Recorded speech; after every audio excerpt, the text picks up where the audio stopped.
Alexa, how many downloads for Jim and Bill, It's Another Day podcast? From adweek.com. Today, the podcast show has fetched 400 million downloads since its start, and an average of 350,000 downloads per episode, about 3.9 million downloads per week, according to the publisher. Well, what do you know? There's a lot of you out there listening, and we appreciate it. Don't forget to spread the word. Like and share Jim and Bill, It's Another Day. And once again, thanks for listening.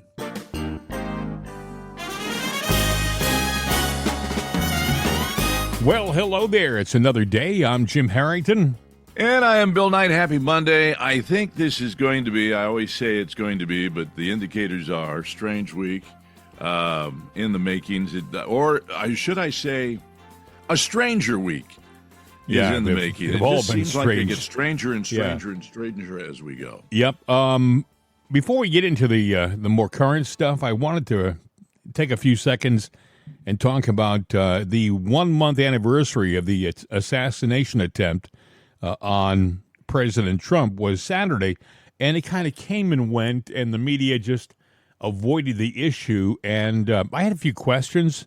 First of all, the FBI over the weekend came out with a very important thing that we all should know about what they've found out about Thomas Matthew Crooks. By the way, it occurred to me over the weekend, you ever notice that all these assassins use three names? Mm-hmm. Lee Harvey Oswald, John Wilkes Booth, Thomas Matthew Crooks. Why is that? I don't know. But, he must have thought he was going to have his name etched in history because he thought he was going to be successful. Otherwise, he wouldn't have said this. Well, I swear to God, he said something, but he's being awfully... Okay, what did he say? Come on, Thomas, speak. My name is Thomas Matthew Crooks. I hate Republicans. I hate Trump. And guess what? You got the wrong guy. What a creep. That's the guy. Anyway, Thomas Matthew Crooks. The FBI comes out with this very important piece of information that we just have to know. Thomas Matthew Crooks was an intelligent man with a 1,500 SAT score. Could have gotten him into Harvard or Yale.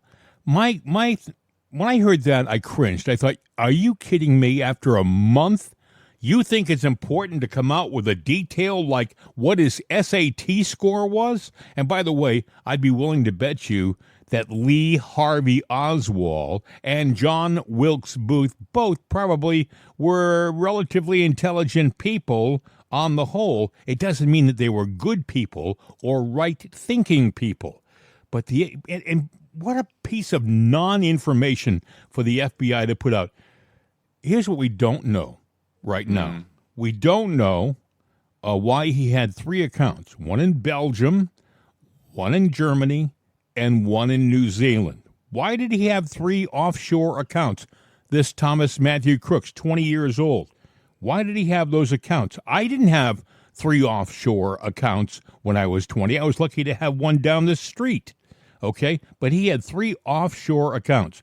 Why did he spend 43 days at the rifle range, the target range, including Christmas and Halloween and Thanksgiving and Valentine's Day, practicing mostly not with handguns, but with rifles? And why did he use a range that was used by Homeland Security agents all the time? In Pittsburgh, in Clairton. Go ahead. Well, he was trained. And I mean, that's evident. You know the story. I know the story. That was reported that he was trained at a shooting range where multiple federal agencies reportedly trained. I just said that, yeah. Yeah, I know. Yeah. But I'm just reiterating. He was trained. He was trained by the best. Now, the question I have in those bank accounts is we know he had 3 foreign bank accounts. How much money was in them? Who made No the one deposits? has told us, Bill. Why? No one has told us.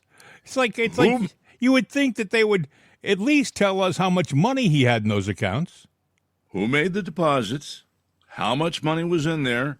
And did he write any checks out of it? And where did they go? You just asked in 8 seconds Right. 3 important questions that would probably be easily answered by an honest inquiry.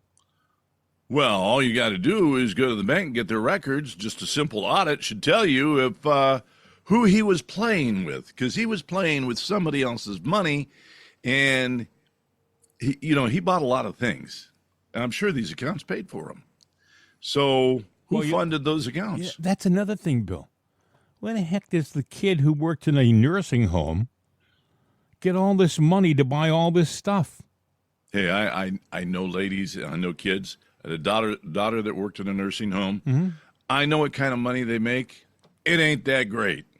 No, it isn't. Especially at that age. So okay, he's working in the food services area in a nursing home. Oh, that's even worse because there's no money there. Yeah. I know someone that did that. So this guy has got no money, supposedly, but yet he can afford a van that he drives up, and they have not explained this, Bill. He supposedly the night before, by the way, the morning of the shooting, he went out to the range again one more time, they said. The morning of the shooting, just, I guess, make sure his skills were decent. But he supposedly drove a van up there on Friday and dropped it off. How did he get back to Bethel Park, Pennsylvania? Let me explain for people who don't understand this, okay? If you live in Massachusetts, Bethel Park from Butler is like driving from Providence to Boston, okay? Worcester to Boston. It's not, you can make it in an hour, but it's not right down the road. It's not next door, okay? Yet he did it. Nope, he drove up there with the van, left it there, and somehow got back to Bethel Park, where he went back the next day with another car. Yeah. Explaining, actually, there it used to be called Mars. I think now it's Cranberry. Mars is still there with a little spaceship. But you got Pittsburgh, and then you got the community of Cranberry. Right. And then from there, there's all interstate, all the way around this great, big, beautiful city. But going from there to Butler, because I used to live in Butler, right by the farm show grounds. But either way, you take a country 2-lane highway. And so there's a lot of wine stops and everything. And that's what slows down the trip. But yeah, you're right. It's not that far you can get there. Just it could have been quicker, but there's no way to put a state highway through there. At least they say, because they can't acquire the land. But I have questions about the van and the vehicle. Did they ever do any forensics on them? Like, I don't know, dust them for prints? Find out he had to have an accomplice. Can you, if I said to you, Bill, I want you to go out and buy some C4, could you find C4? Or Semtech, same basic thing. Well, you're asking me right now. No, I couldn't, but creatively, I'm sure that I could. I'm, an ingenious guy, but I'll tell you what, you were sure as hell wouldn't know about it, but it's not readily available for John Q. Public to do. Yeah. You've got to have a clue. I don't know how a kid, 20 years old, knows where to buy C4, but yet there was C4 in that van they found 0.7 of a mile away. Right. I'm going to play a bit of audio. This is from, they released this over a weekend. This is hard to understand, but listen very carefully to it. This is a body cam audio, and you're going to hear body cam and the radio. This is actually the body cam picking up a guy's radio.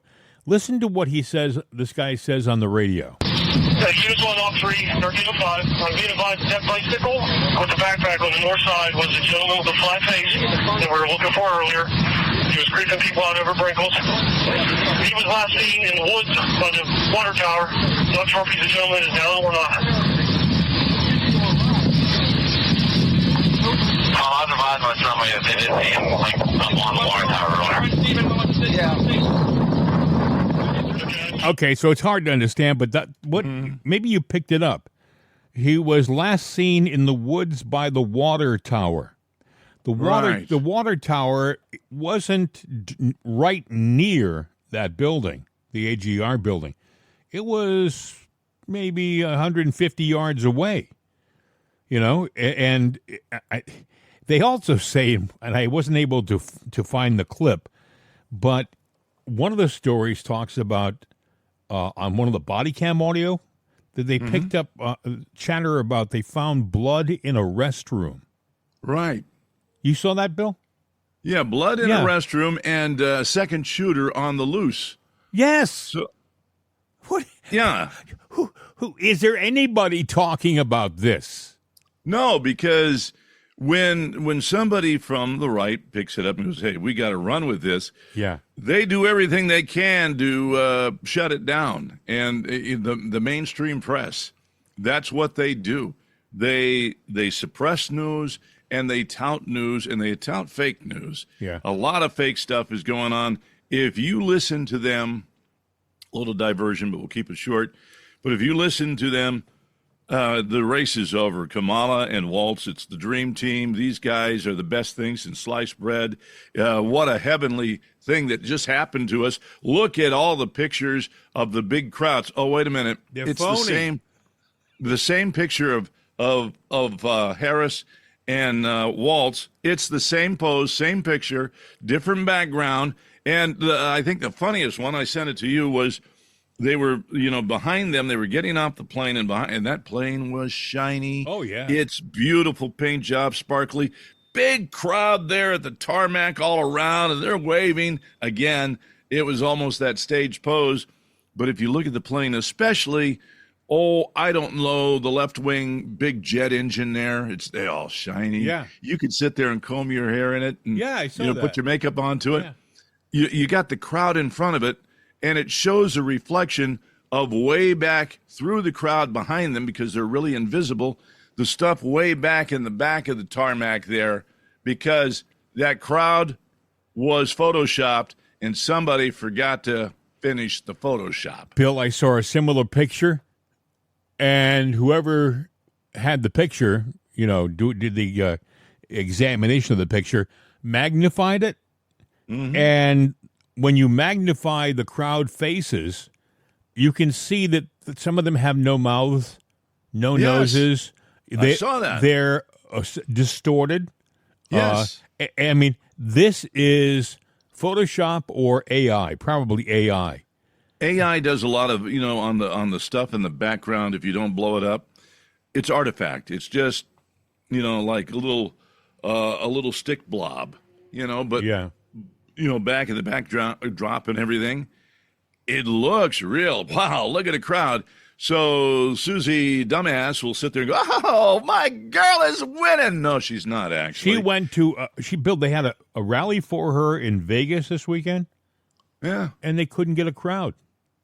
Oh, well, now, according to the news, they had 15,000 people there. And they're saying, now, this is what they're reporting in the news. And the Democrats, the sycophants out there, will sit there and go, wow, Trump can't get a crowd, but look at what Kamala's doing. Oh. Well, do a little research there, friend. That's all I'm going to say. Just dot your I's and cross your T's, or you are stupid. And I don't want to call you stupid, so stupid. But go ahead and take a look, and you'll see the Trump crowds. And go ahead and do a little research. Blow up that picture that they show. It's not a real crowd. And then you come back and tell me how great Kamala's doing. They took some pictures of the crowd at the Las Vegas rally for Kamala, and half the place was empty. There were no lines for people waiting to get in, and instead the people who were there were like curiosity people. They weren't really supporters. They were just there for free stuff. Yeah, they probably overlaid that artifact crowd on top of the other crowd, because if you really blow it up, you do see a few real people there. They got their back to Kamala. They're turned and walking away, or, they're picking their nose. They're doing something stupid that has nothing. They're not paying attention to the star of the show, who has a lot to say, Kamala. We live in deceptive times. By the way, and we'll do some more about this later on, because I don't want to get too far off the path. We were talking about the shooting in Butler, the 1 month anniversary, and the fact that they're telling us nothing, zero.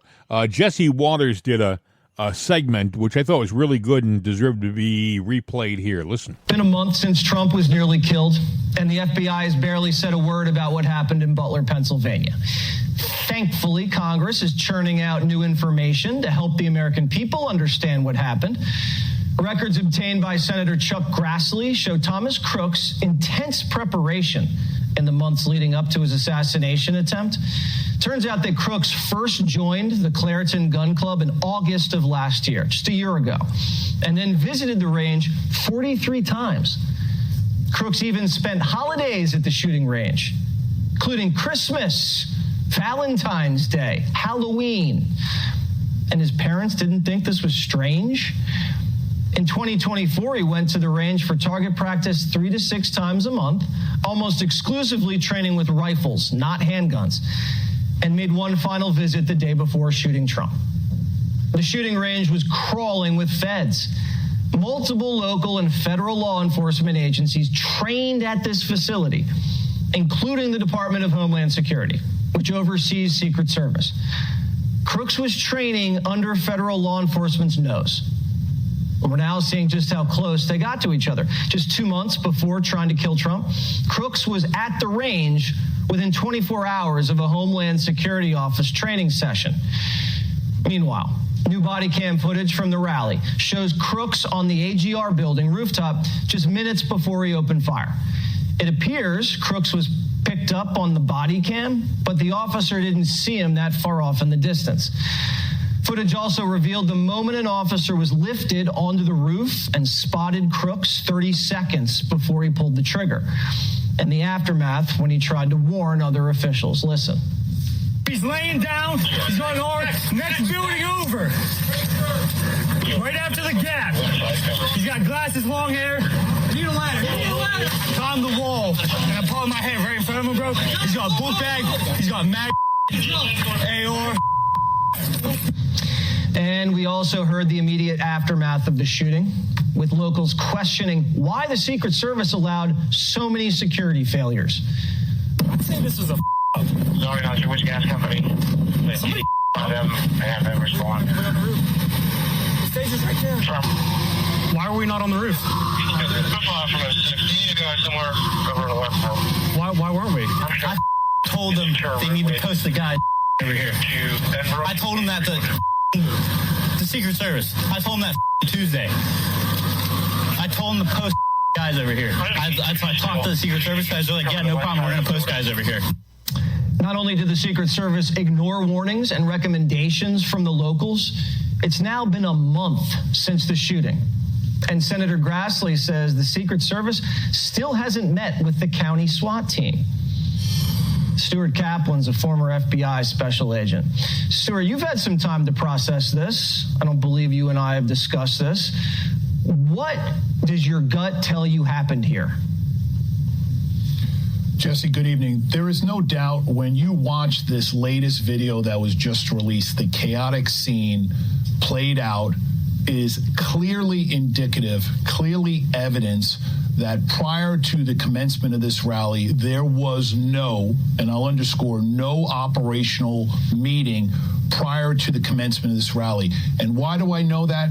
Is because 3 minutes before the actual shooting, there was a target or a subject that was identified, meaning Crooks was identified on this rooftop. At that point, if there was an operational meeting, the local police department would have been aware and they would have been told that the Secret Service has counter snipers. And if you identify a potential threat, which would require the utilization of that asset, that counter sniper at 3 minutes prior to the first shot being shot, that counter sniper would have acquired that target and would have neutralized and incapacitated Crooks 3 minutes before the actual shooting.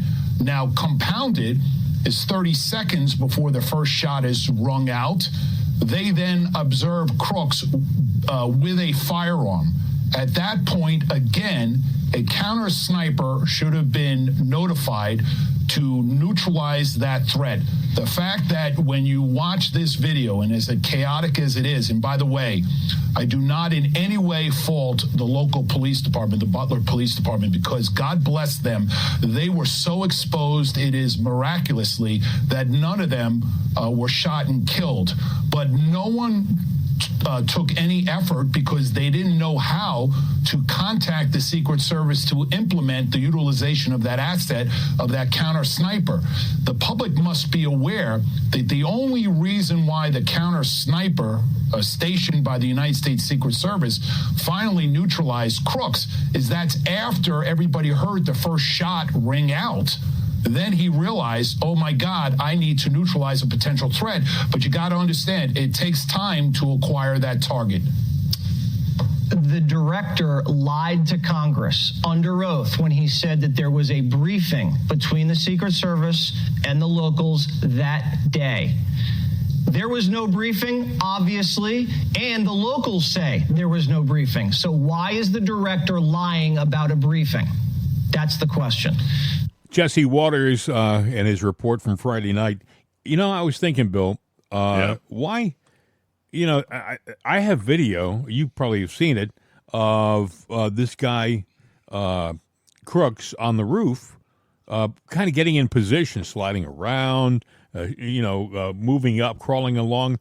And I was thinking, if there's a policeman on the ground, even with a handgun, even if he only taking him out, even if he has his 40 millimeter handgun, right, or whatever they use, even from a distance, even if you're even if you're not on the roof, couldn't you, if you step away from the building, if you don't hit him, at least take his eye off the ball? You know, you start firing some rounds at him. You know, boom, boom, boom, boom, just to get his attention away from his target.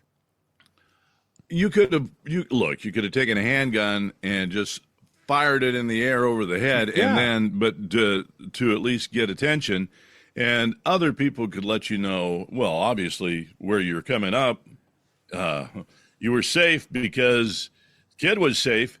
You could have drawn attention to him. I'm sure you could have. And you know, there was a guy that gave his life to save his family by covering them. Yeah. If you are an officer, you're sworn to uphold the law, and you know what? Tragically, you can lose your life defending the lives of others. I got to wonder about where the heart of this cop was, or what team he was playing for. If you look instead, go ahead, Bill.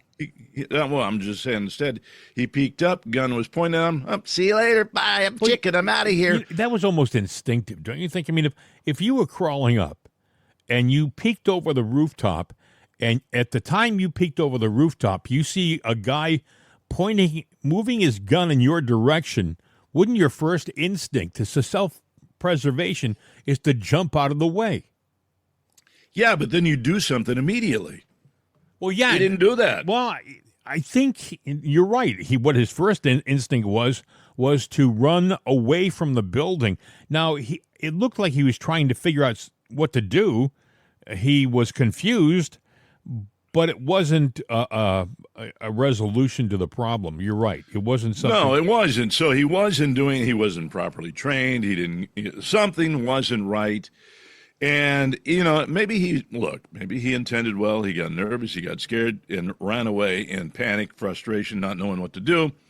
And then I would sit there and say, thank you for your service. You've done a fine job, but I think it's time that you apply at Wendy's or something like that, where if you drop a burger, it's no big, get a squeegee in a bucket and clean it up. This is a different scenario. These guys, I don't blame Butler police. I think this is such a far out scenario for them that they are to be commended for the mere fact that they were over there, as opposed to the Secret Service, who were nowhere to be found near that building. Well, I got to ask you this question, though. Secret Service or no, you got a former president of the United States, maybe a future president, probably the most loved and hated man in the world, in your county. All right? You are there to be on the scene.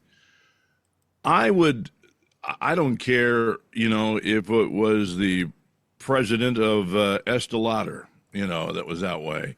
I would sit there and say security's a must. I've got to do my best.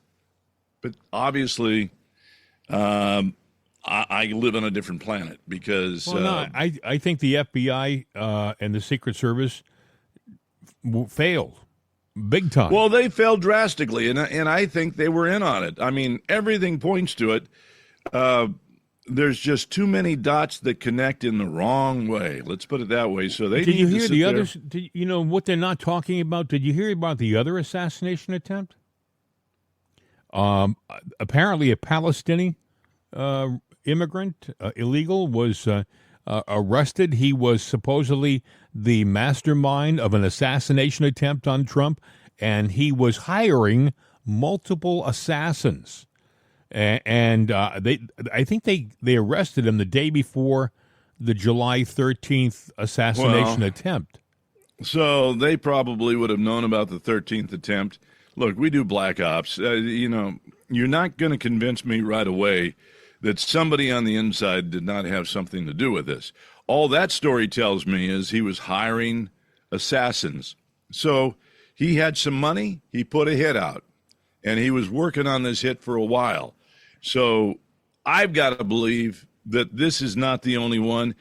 I've got to believe that I find it interesting, a month almost to the date before, Biden sat there and basically, well, he didn't basically, he flat out, ordered that hit. You know what he publicly said? Here's what he said last Monday or Tuesday of this past week. He said this. Are you confident that there will be a peaceful transfer of power in January 2025? If Trump wins, no, I'm not confident at all. I mean, if Trump loses, I'm not confident at all. He means what he says. We don't take him seriously. He means it. All the stuff about if we lose, there'll be a bloodbath. It'll have to be a stolen election. Look what they're trying to do now in the local election districts where people count the votes. They're putting people in place in states that they're going to count the votes, right? Take what Joe just said and reverse that. He means what he said. Take him seriously. Meaning Joe means what he said. Take him seriously. Somebody took him seriously on July 13th. Now, he said that this past week. If you think that was like a misspeak, no. He said it again Friday. They aired it over the weekend. Here's what he said. Listen. Words. If he wins this this election, watch what happens. It's a danger. He's a genuine danger to American security. He's telegraphing. You hear what he said? Yes. He said he's a danger, a general danger to American security. He's telegraphing. This is an evil SOB. He may be diminished, right? He may have problems mentally right now because of age, senility. But, he was never a likable guy in person. Mm-hmm. From what I understand, he was kind of a nasty son of a gun, with a $1 million smile and a line of crap that just was never ending. But I think what you heard then is a signal. I'm going to play it one more time. Listen, folks. It is a signal. Listen. Telegraphing. If he wins this this election, watch what happens. It's a danger. He's a genuine danger to American security. Wow. Let's paint a picture here. He's not the only one that said that. Pelosi says that Trump will never set foot in the White House. He will not take office. Hillary has said that. Schumer has said that. As a matter of fact, if you go back, let's just rewind the clock 4 or 5 years, and Joe is the head of an evil organization inside the White House that he is the president of, besides the United States, and he got Pelosi and Schumer and Obama in the background in his pajamas in a basement somewhere, and Hillary in a muumuu somewhere, and they're calling the shots, all right? But at some point in time, Joe's cognitive ability declined so much, just like a mob boss, his hitmen are going, this is our chance to take over the empire. And they're doing that, but he's still alive, still in charge. Even Pelosi sat there and basically said, not basically, she came out and said it, that his resignation, it wasn't his words. Actually, I have that. Listen. I didn't accept the letter as anything but a letter. I mean, there are some people who are unhappy with the letter. Let me say that some said that some people were unhappy with the letter. I'll put it in somebody else's mouth because it was I don't even know, it didn't sound like Joe Biden to me. It really didn't. It didn't sound like Joe Biden to me because it wasn't Joe Biden. It wasn't Joe Biden. Yeah, they got speechwriters that write everything. I mean, come on. If you're a Democrat, you get every little, campaign fund thing. They come up with a sappy story. Friend, can I call you friend? And they do this long sappy story and they want money. Could you take this survey? Are you on my side? I want to know that you're voting for me. And then they want money. That's all it is. Well, let me tell you something. On the Republican side, it's almost like they share the same script writer. It's the same damn script, or both sides got intel in each other. And that's a problem to me.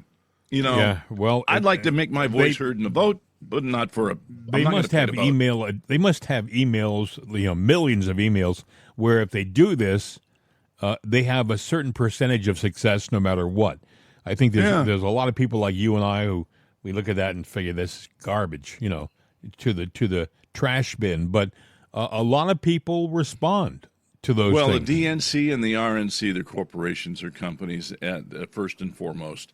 And that's what they are. But Bill, getting back to the assassination attempt for a second, do you really think that the mechanical problem he had on his airplane was simply a mechanical problem?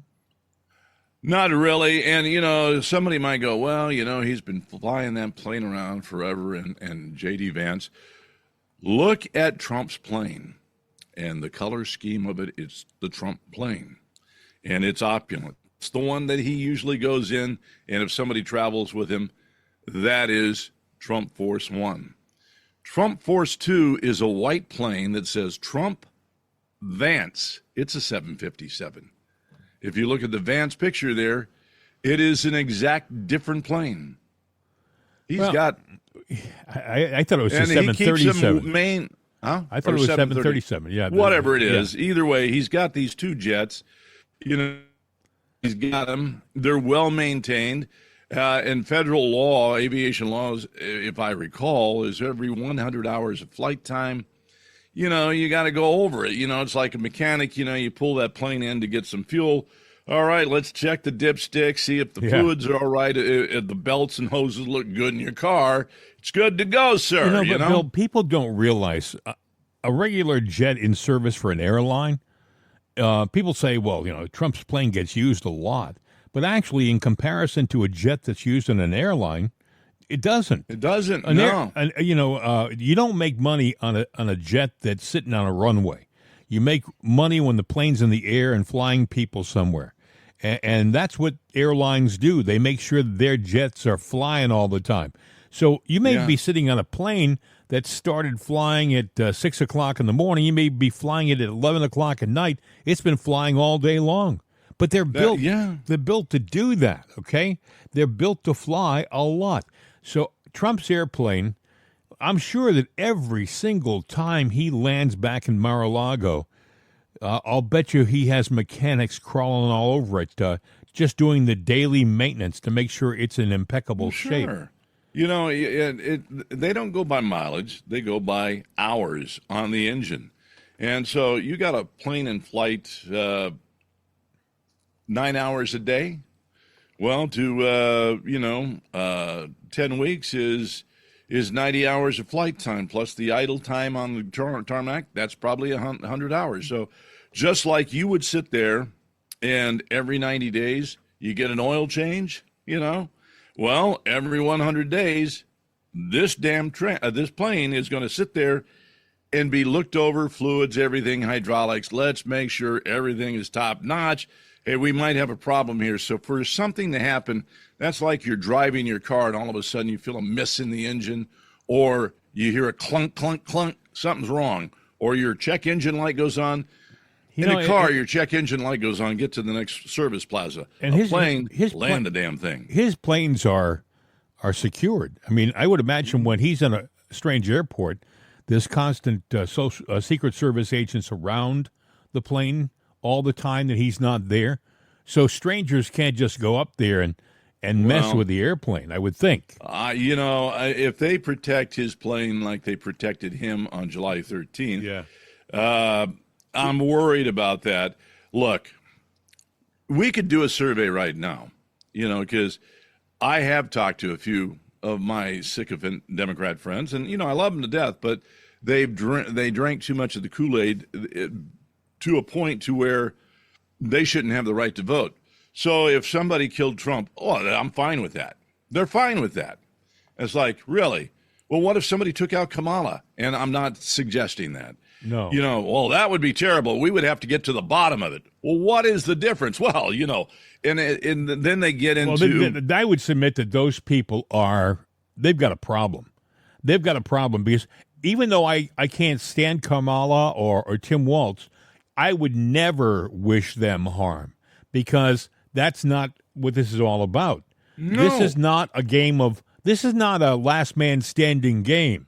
Only politically, only in the ballot box, not physically, okay? These people, when you have a tragedy happen like what happened with Kennedy, I lived through it, by the way, and the country never fully recovered from the shooting of President Kennedy, ever. I mean, you may say, well, it's been 50, 60 years. I don't care. You start talking about the Kennedy assassination, and a lot of there'll be a lot of people my age will grimace because it'll bring back some sore memories of a dangerous and sad time. And so don't talk about you'd be fine with seeing Trump assassinated. That's garbage. That is un-American. All right. Well, go ahead. Ask somebody if they were fine with seeing Kennedy assassinated. I wasn't. Well, I wasn't a fan of Kennedy. But, but it was a different. I was manipulated completely by the media in 1963. I was a young kid, a very young teenager, and all the media kept giving us was Camelot. Jackie's tour of the White House on television for the first time. Take a tour with Jackie as she strolls through the White House. I mean, come on and see the first family at Hyannisport. I mean, they just had the media, much like they do now, in the palm of their hands. The fact of the matter is, we didn't know that this guy was... he was not a nice guy. John Kennedy, I mean, any guy, I think we talked about this last week, when Jackie was giving birth to their son Patrick, supposedly, the baby that was died, I think stillborn or only lived for a day or so. When that happened, John was cavorting in the Mediterranean. Yeah, and I think his feelings was, well, the baby died, no need to go back. That's exactly right. But that's a story that we're just learning now. When you look back, we don't know the truth on the family. We don't know the truth on the assassination. We do know that there's a damn good chance that some higher-ups knew. Why was LBJ in the standby like he was just waiting in the bullpen for something to happen that happened? Well, there's a lot of people who think that LBJ was partly responsible. I think personally it was the mob myself and the CIA. We know that there were some weird things that went on during that time, but we'll never know the answer to everything. But I believe that it's fair to say that we have portions of the government that don't have the will of the people at heart. Mm-hmm. I'll leave it at that. I'll to give people a little background on what just happened. I mentioned a 3-letter agency, and I'm not going to mention it now, and we froze. And then I mentioned that same 3-letter agency again a couple of minutes later, and we froze again. So I don't know whether that's coincidence or... And we're not trying to say, oh, yeah, we're so important, because in the scheme of things, we're not that important. But there are a lot of people out there that tune into this podcast worldwide, and we'll leave it at that. But I don't think the left or whoever these people are care how big or small you are. What they care about is what you say, because if you say something that exposes them or, pulls back the curtain a little bit of who they are, they monitor everything. And if you don't believe that, you are living in a fantasy world. Everything that you do is monitored. You know that with your phone. You can sit there and say, boy, I like, those little chocolate cups that are marshmallow and chocolate covered. Now you will get those ads for that all damn day because your phone listens to you, your computer listens to you, your Amazon listens to you, the government listens to you. It's kind of sad, folks. You think you live in a world that is honest and decent and fair and just. And then when things like this happen, it gives you pause, doesn't it? Like, oh, my gosh. I mean, is this the world that I thought we lived in?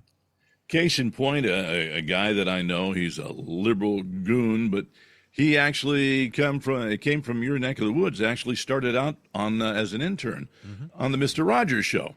But he's a very creative person, one of the most creative minds I know, good writer, an excellent writer, has written books.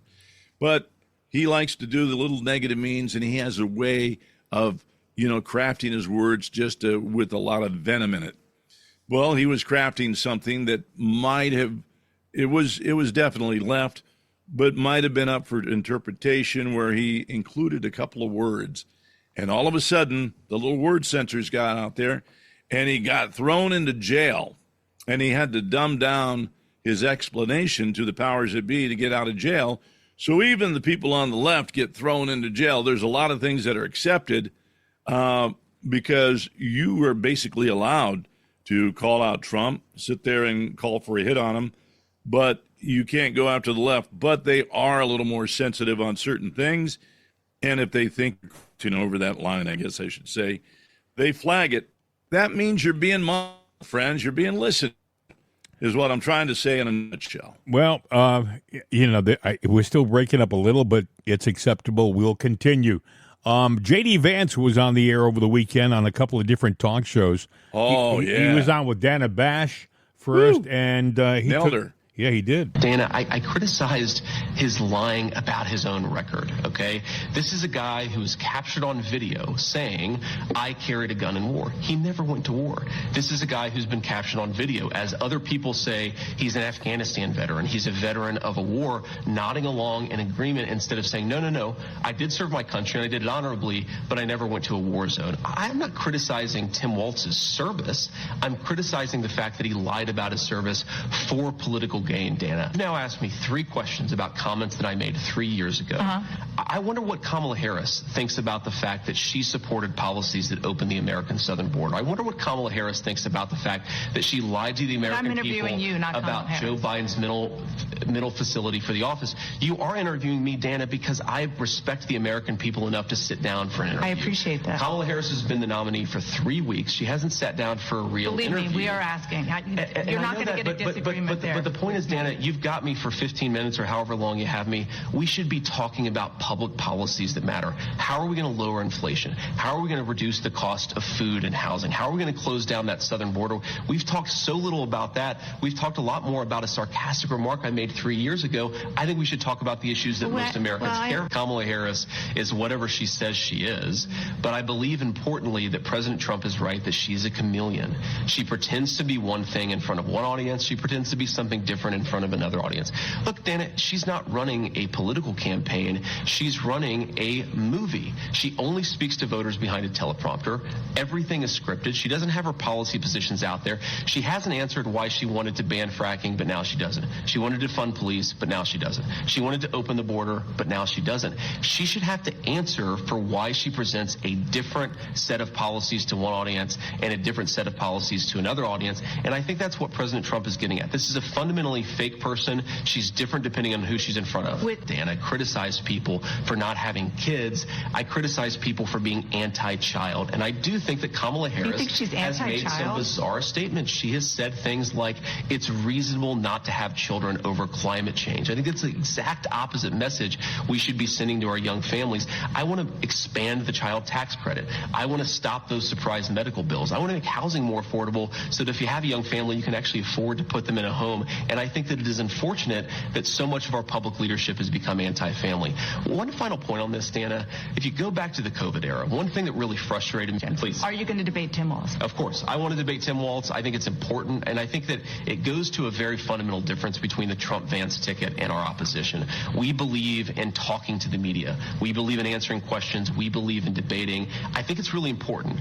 I mean, look, I'm asking the American people to make me their vice president. It's really important to stand before the American people to make that case, and I'm going to keep on doing it in whatever forum I get the opportunity. So we look forward to it. Thank you so much for sitting down and taking my questions. J.D. Vance with Dana Bash, and he's a real asset. They try to make it sound like he didn't really like Trump. When back in 2015, he didn't know Trump. Yeah, he didn't know Trump in 2018. A lot of people have changed their opinion of Trump, and it does. I don't care what you think about the man and his character, because, you want to put his character on the table. Let's put yours on the table. What about the things you've done in the past, the things you've thought? Get the mind police in there, too. We've all got our past, but not everything you've heard about Trump is entirely true. So, cast ye not the first stone, because they're going to try to put him in jail again in a couple of weeks. You know that. They're going to try desperately to put him in jail because nothing else is working. They've tried to assassinate him. That didn't work. They've tried everything. They've tried the different court venues, and most of those are collapsing. They're going to try to put him in jail again. And don't count on the Judge Merchan doing the right thing. Merchan should have done the right thing a long time ago, but he didn't. So I don't think he sold his heart and his soul out a long time ago. You expect him to regain it now? No, he's going to do what he's told to do because that's what he's got to do. Mm-hmm. What they did with the law is a travesty, and to get everybody that has any kind of brain in the legal profession, even Democrats. JD went across town. By the way, he went across town from CNN studio to ABC studio on Sunday. Yes. And he talked with Jonathan Karl. Listen. One of the proposals that's in the platform, you've talked about it, Trump's talked about it, is a mass deportation. Now, I know he said you'll start with the easy ones, the criminals, people commit crimes, deport them. But he said deporting 15 to 20 million people. How do you actually do that? Well, John, we have to start with the fact that we have a wide open southern border because our border czar actually set a lot of open border policies. They suspended. She wasn't the border czar. Oh, that was what the media called her. She assumed the title. She had control over a lot of our border policy at a time when they were suspending. Let me finish, John. The time they were suspending deportations, they stopped Donald Trump's Remain in Mexico policy, and they reinstituted catch and release. They basically threw open the gates of our country, and now we have a ton of fentanyl, a ton of people suffering. But how are you going to get 10 to 15 to 20 million people out of the first thing you have to do is to stop the bleeding, stop the open border, get Kamala Harris out of there, and actually re-implement the Remain in Mexico policy, rebuild or finish Donald Trump's border wall, and you do that and you stop the bleeding. Now, you're right.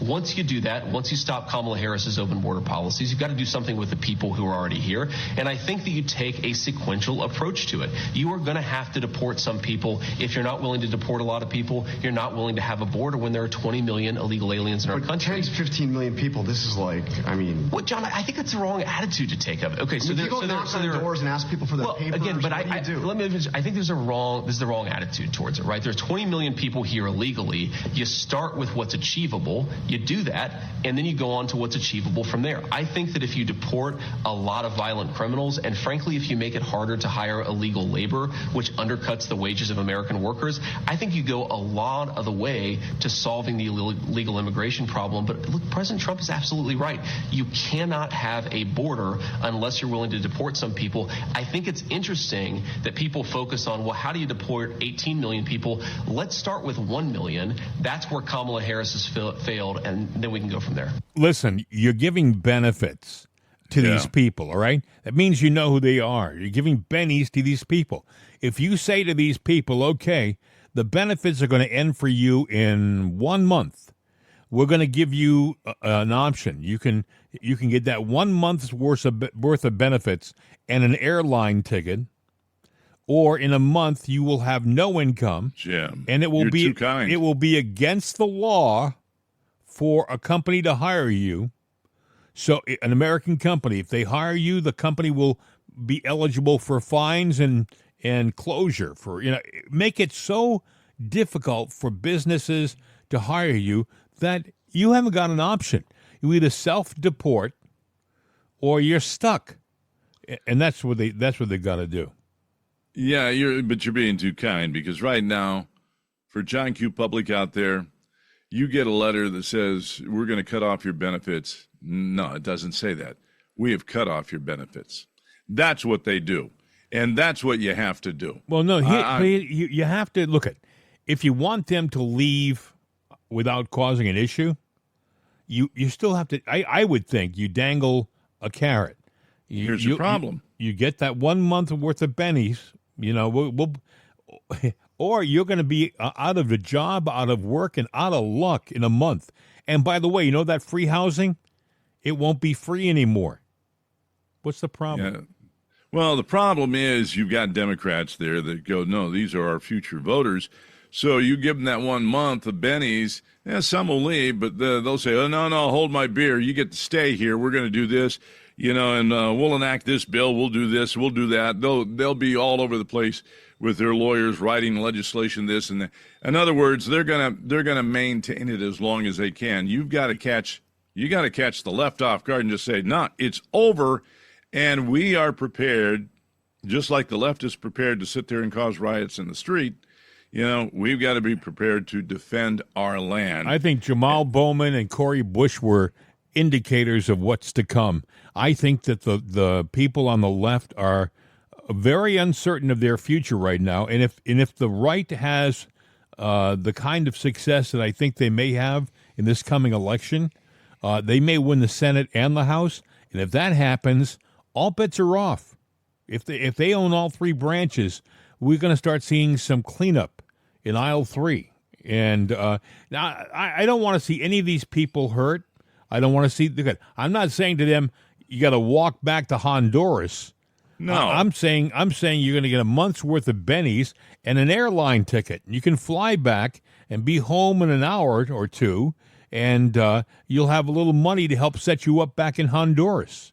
See, the problem is these people are here. They're no longer part of their country. Their countries probably don't want them back. So they are going to be people without a home. No matter what, they have created a problem that is not going to easily go away. So to some degree, we have to sit there and be forceful and just say, this is what we're doing. And then, yes, you can turn out the humanitarian needs, but at first, you've just got to sit there and say, that's it, we're done. You're going back, and you're going back now. All this stuff is done because we're bleeding. We're bleeding severely. And, Well, I mean, I think we're not too far up the page. I'm saying to them, you're going to lose your bennies. You're going to see. Here's the thing, Bill. They can disappear into the woodwork. They can make it very hard to find. Right now, you can find them because they're getting benefits, and those benefits are a direct linkage to law enforcement. Right. So, but if all of a sudden they figure they're going to get sent back, and you come back with a heavy hand, they may figure, forget the money. I'm going to take off into the woodwork. And now you have to find them. I'm just saying, if you say to them, look, dangle a carrot, and here's, we'll give you a nice airline ticket. You get a few bucks to take with you when you go back with you and your family, but you're here illegally. And the option is, if we catch you after a certain time, you are going to go to jail. You're going to be forcefully sent back maybe on a C-5 as opposed to a nice airliner, Go ahead. Well, I look at Crooks. He was getting bennies of sort, and we didn't know about him. And all of a sudden, he showed up on a rooftop. He didn't fade into the woodwork. He showed up on a rooftop back on July 13th.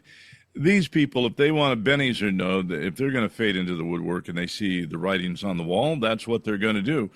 We've got to sit there, and whatever the plan is, whether it's with bennies or not, we've got to have a mobilization plan in place, unannounced to the media, who will sit there and spoil everything and debate it and tell everybody, I got a leaked secret here for you. You want to know what it is? That crap's got to stop. And we got to fix the problem. Kamala and Walz, Walz is escaping from a state where he inherited, a couple of terms back, a state with a great budget. That budget has gone to hell with all his wokeism and, tampon dispensers and boys' room. These people got to friggin' wake up. These state voters, they've got to wake up. Look what they did to Minneapolis. That was under Walz, Mm-hmm. His wife said she opened the windows in her house so she could get the smell of burning rubber from the tires that were on fire in Minneapolis. She was so excited about it. This was the first lady of your state. You wonder why he didn't send any National Guard in to protect the citizens of Minneapolis? And this is the guy you want to be number 2 in our country? Give me a break. Well, and I'm not picking on Democrats, but I'm picking on the woke ones. All right, we'll put it that way. I'm going to say there are some good Democrats out there, just like there are some good Republicans out there and bad ones too. But it just seems the top 16 cities in the U.S. that are failing financially, they're in negative numbers, they're broke, all Democrat mayors. I don't know if you can connect those dots or not, but it's been my experience and my friends who are Democrat haven't been following politics, and I've had some who've actually listened to this program and started off thinking it was going to be like a joke. Yeah. And then they've actually learned a few things, and they've realized, wait a second, maybe I should do more investigating, because a lot of people don't. That's all you got to do is just look. We're not asking you, by the way, to jump ship or what to... was that? Pardon? There was a guy in the 80s, I forget, Ross Perot. Just take a look under the hood. Yeah, just look under the hood. Pop the hood on the car. Pop the hood on this car and take a look. It ain't what you think. Tom Cotton was on TV this weekend, too. Tom Cotton, senator, a very smart guy, former officer in the military and a veteran himself. He was talking about Kamala Harris and her Middle East policy. Listen. Comments yesterday, like her policy towards Israel for the last 10 months, just an example of how she's unprepared to be the commander-in-chief. She immediately took at face value Hamas's claims about the number of people killed and what they were doing. Israel has to strike on occasion at places like hospitals and schools because Hamas uses them for command and control or to fire mortars and rockets. There are civilian casualties in Gaza, no doubt, but those are solely the responsibility of Hamas, not Israel. Kamala Harris, like Joe Biden, though, have put more pressure on Israel than they put on Hamas from the very beginning. Just look back a couple of weeks ago when Prime Minister Netanyahu was in town. She refused to preside over the joint session, her only constitutional duty as president of the Senate. She refused to have a meeting in public with them, and she came out and again blamed Israel for the civilian casualties in Gaza, only emboldening Iran and Iranian-backed terrorists. And what did you have 2 days later? Hezbollah, another Iranian-backed terrorist, shot in rockets to Israel and blew up children playing ball at a playground. Kamala Harris is naive, and she's not prepared to be the commander-in-chief. He had a few things to say about Tim Walz, too. As well. Yeah, it's just not the case. It's spin. Tim Walz has a terrible record on China, just like Kamala Harris does. He's consistently appeased and conciliated the Chinese Communist Party and has repeatedly said we don't need to have an adversarial relationship with China. When China is insisting on having an adversarial relationship with the United States because they want to replace us as the world's dominant superpower.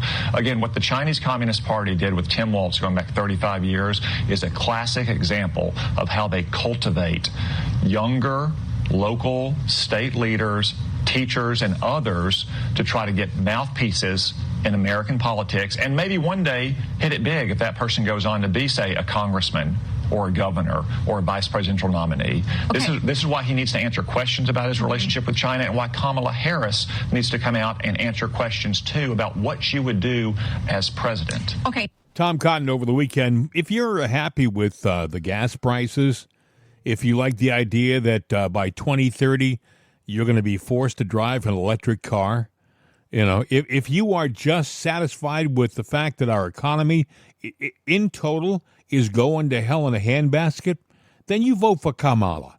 Yeah, but she'll bring you absolutely nothing. She'll give you more of what you got now, which is nothing.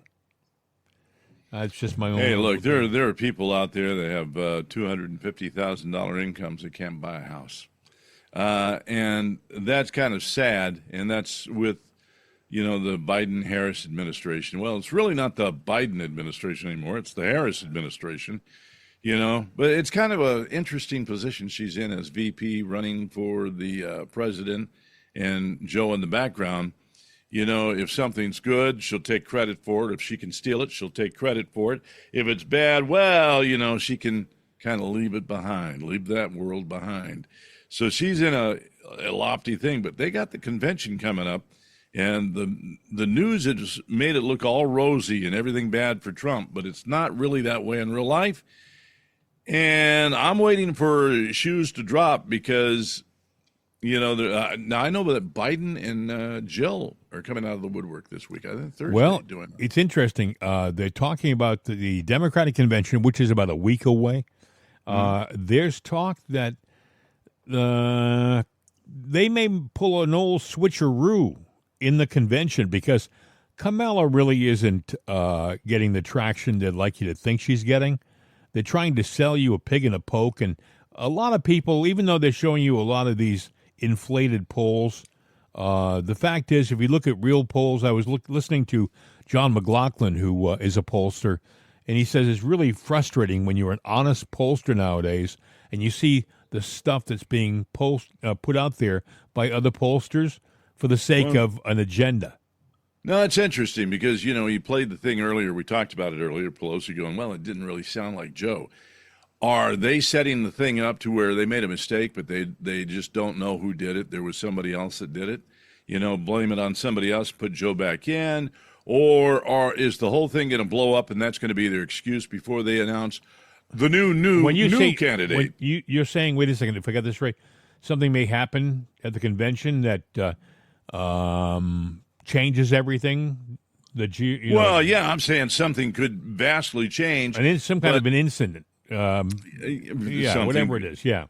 And Nancy is sitting there distancing herself from that letter was an important thing, and maybe that was deliberate to where, okay, we'll do this, it's going to be obvious, and then we'll sit there and go, that wasn't Joe. We don't know who did that, but, so it gets the blame off of them. Look, they're not going to sit there, and that comes right from, I think, Hillary and Obama's school of thought, how to do something, and I mean, they're dumping a lot of raw sewage into the system right now, and that's an Obama philosophy. Take out your opponent, that's a Hillary philosophy, and Joe's touting that. Joe has never been a good player. He's been a bad guy all his life. He's just an old, declining bad guy. You remember what Obama said about raw sewage? You just have to flood a country's public square with enough raw sewage. You just have to raise enough questions, spread enough dirt, plant enough conspiracy theorizing that citizens no longer know what to believe. Once they lose trust in their leaders, in mainstream media, in political institutions, in each other, in the possibility of truth, the game's won. Honest to God, that is satanistic. That is evil. And I'm sorry, that's out of Obama, who I think is a fraud. And I think he's been a fraud from the time he entered the national stage. Another interesting story, Bill, I don't know if you saw this or not, but it's something we gotta add before we we wrap this one up. The Ukrainians, they attacked. Yeah, I saw this. They attacked a nuclear power plant in Russia, and the cooling system under one of the towers caught fire. Oh yeah, now Russia won't attack a nuclear facility. You got Biden rattling the sabers of war, and then we're helping the Ukraine, and we hit a cooling system of a nuclear power plant. Do you remember 3 Mile Island? Yeah. And, and that thing, by the way, is leaking these days, the concrete seal on it. There was a movie, too, called The China Syndrome. There's no problem here. Yeah, it's just on fire. But what they're saying on television is, don't worry, there's nothing to worry about. Even though, by the way, if you look at pictures, there's a big flame. It's a big, big flame underneath this cooling system. Okay, the nuclear rods, they're boiling up and they get big hot. They don't burn out. They will last 15, 25,000 years. Now, there's a thing called the China Syndrome. There was a Jane Fonda movie, all that stuff. The China Syndrome simply is uncontained. This will melt down through the earth and come out in China. It will melt through the core of the earth. That's how volatile it is. It will dig a hole right through the planet. And this thing is going out of control, let alone... Well, wait a second. Wait. What you're saying, though, is we're backing the fools who shelled a nuclear power plant. Say what you want about Russia, but they have bypassed power plants. Well, this probably came from Capitol Hill, and we got a fool on the hill. So, and said, yeah, that sounds like a good idea to me. Let alone if this crap vents into the air, the farmlands, the animals, any production, it gets in the upper stratosphere. It comes around over here, friends. We have problems too. This is the most dumbass thing that you could do. And we're backing the wrong side again. At least if you drop a nuclear bomb, boom, it's a flash. It's over. That is a slow, painful. It can poison Europe. It can poison Europe. What the hell is the Ukraine doing with our money? Where do they think it's a good idea to attack a nuclear power plant? Okay, so let's say the fallout is going to go through Russia and go into China. Are they going to take that sitting down? No. What if the currents, the air currents, don't stop at borders? They don't. Remember Chernobyl? Yeah, I remember Chernobyl. We felt it here in this country. Yes, the remnants of the nuclear waste from that disaster we could feel here in this country. You never know how many cancer patients were a result of that leakage. There are cities, states, basically, that are shut down permanently. You have to wear the little badge, and when it changes colors, get the hell out of there. You're being, you've had too much contamination. Stay away from that water that's there because it's polluted. There is life in it, but it's life that you wouldn't believe and want to believe. And you couldn't eat it. That's for damn sure. We're doing that to, and the stacks that are burning look just like the ones you see at 3 Mile Island or anywhere else here in in the United States. Look, people are fans of nuclear energy. I see the bright future of it, but I see the deadliness of it. I personally am not a big fan of it because, to me, it's just a dangerous time bomb.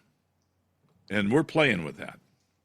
I had a bunch of stuff I was going to talk about today. I wanted to talk about what's happening in England, but we haven't got time because the old clock on the wall is telling us that we have run the course for the day. But listen, if you want to get all of our past shows, if you want to contact us, all of our contact information can be found on our website, which is www.itsanotherday.com or www.jimandbill.com. You can reach us by going to either one of those websites. And do you have anything, sir, you want to add? I was just going to say, without going into a deep story, just watch the news, the stock news today and for the remainder of the week, because the numbers that cause things to go down are still in play and they're dropping. So unless there is some drastic good news, they say a jobs report maybe, but if there's some drastic good news, then maybe it'll stay off. But I will tell you this. Every single JCPenney store now, it's final, it's done, they're closed. Wow. You had Big Lots that was going to close between 30 and 40 stores, now 300 stores. The list was 3,400 store closings here. Big retail stores closing. But now when you take into the account the Big Lots, the CVSs that are closing, the Macy's, the Rite Aids, the Walgreens. A lot of banks are closing their branches, too, like Chase and PNC. They're closing a lot of branches. The Walmart. So let's just take that 3,400 and maybe stretch it up, because these numbers are low, and we know now they're high, and we didn't have the JCPenney in there. Let's just call it an even 5,000 stores. Right. And would it be fair to say each of those stores have 100 or maybe 1,000 employees nationwide? Say 1,000? Yeah. So 5,000 times 1,000 is how much? 50,000? 500? Well, I haven't got my trusty I should know this off the top of my head. Yeah, I know. It's been a long time since I've had to use math. 5,000 times how many? Well, just say 1,000. 5,000. And that's a very low conservative number. 5,000 times 1,000 is 5 million. That many jobs could be at stake. Let me run that one more time. 5,000 times. I wasn't thinking it was that 1,000 is 5 million. Well, I don't know if it's that many jobs, but it's that a lot many of closings. Jobs. There's a lot of jobs, even if you take that. Well, then that would mean the 3,400 would be 3.4 million. We've got a problem, friends, and they're covering it up. So just kind of watch with a little trepidation, because they are telling a lie, and they don't want the bottom to fall out before their precious convention. Right. No way, no how. Because you know what would happen at their convention if the bottom falls out, just like Waltz in Massachusetts, Waltz to the National Guard. Hasta la vista, baby! We're out of here!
This is CRN America.